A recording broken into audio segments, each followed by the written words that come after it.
Hi girls, I hope you enjoyed a really lovely weekend. Again, the sun was shining. My goodness, we were so lucky, weren't we? Okay, so for today, we're going to start learning about your heart rate. And so your heart, I'm guessing you know, is a muscle.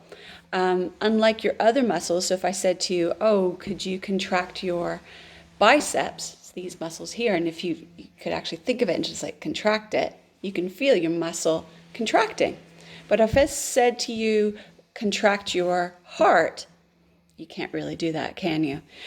So your heart is like a pump. And so what it does is that it just pumps the blood all through your body.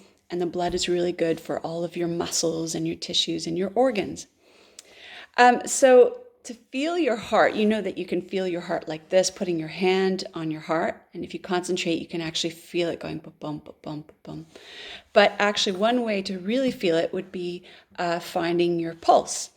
And your pulse is the feeling of the blood coming through veins or arteries, and you can actually feel it.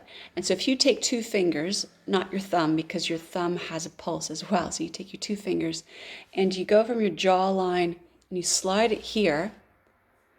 And if you concentrate, you can actually feel it. You might have to play around for a bit.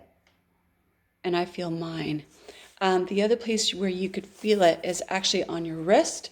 So if you actually held two fingers right about here, you can actually start feeling your pulse. You actually can feel your pulse in several places in your body.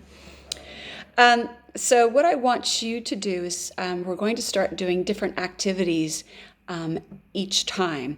And so what I want you to do is to start deciding if an activity is it just restful, really doesn't take much out of you? Or is it light? Is it moderate? So is it medium? Is it vigorous? Like, oh, okay, this is hard. Or is it so difficult, like there's no way you can do it? All right? And the way to do that, to know whether your activity is hard or easy, is you calculate something called, you find something called the heart rate zone. There's a complicated formula for this. I can tell you real quick. So those of you who are math whizzes, if you wanted to figure it out, what you do is you do 220, take away your age. So most of you would be about maybe 9 or 10 years old, I'm guessing. And so you do 220 minus your age. So say if you were 10, that would equal 210. And then what you do is you take your percentage. So 210 is your maximum heart rate. It's your maximum heart rate. Easy would be about 40 to 50% of your heart rate. So remember, girls, when we were running and I was saying, go at about 50%, go at about like 80%. It's about what we're working with right now. So what I've done is I'm giving you a cheat sheet, and it's for heart rate zones. And so you're going to notice some happy faces, one with sunglasses that says, ooh, this is restful. Another one is light, and that's just a happy face. And another one is moderate with a teeny bit of sweat. Vigorous is a lot of sweat. And another one, difficult, you see a red-faced person going, ugh, all right? And so that would be really difficult. And so what I'm going to do is I'm going to ask you every time when you do an activity that I prescribe, I want you then to take your heart rate. So you're going to find your take your two fingers and find your pulse either here or here. And I want you to count the bumps. You'll need a timer, by the way, just for 6 seconds.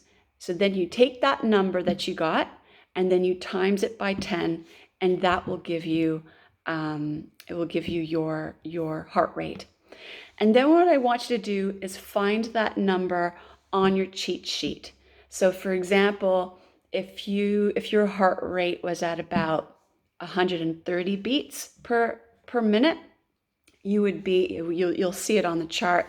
It will fall under moderate. So actually I will show you. I'll screen around. So this is what you will be looking at.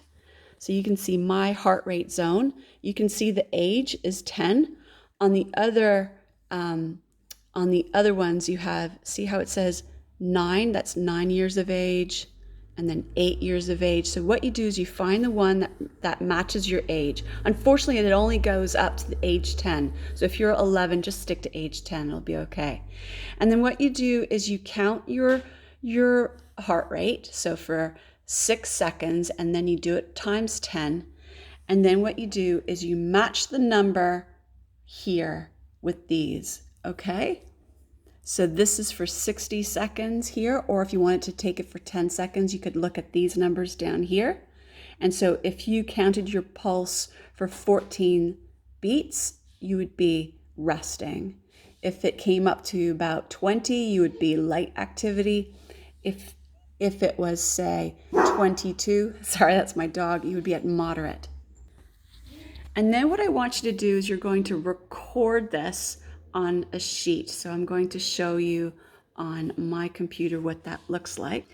So you're going to get this sheet here. The first activity that we're going to do is called paper plate motors. And what you do is at the end, you're going to record your heart rate out of 10 seconds. And then you go onto your cheat sheet and you find out if that activity was at rest, was it light, was it moderate? Sorry, my dog is with me and he really wants attention. By the way, this is Louie. Sorry about that. Let me go back to, okay. And then you have vigorous and then you have difficult. So you just put a little tick, okay? And then the next day we're going to do another activity called bowling over, and another one is a triathlon, another one is show jumping, another one is 4-corner beanie race, and the last one is invent a wacky sport yourself. Okay, hopefully this makes sense. Of course, I'm always welcome to questioning and I'm there to help you. Okay, enjoy. Have a great day. Bye.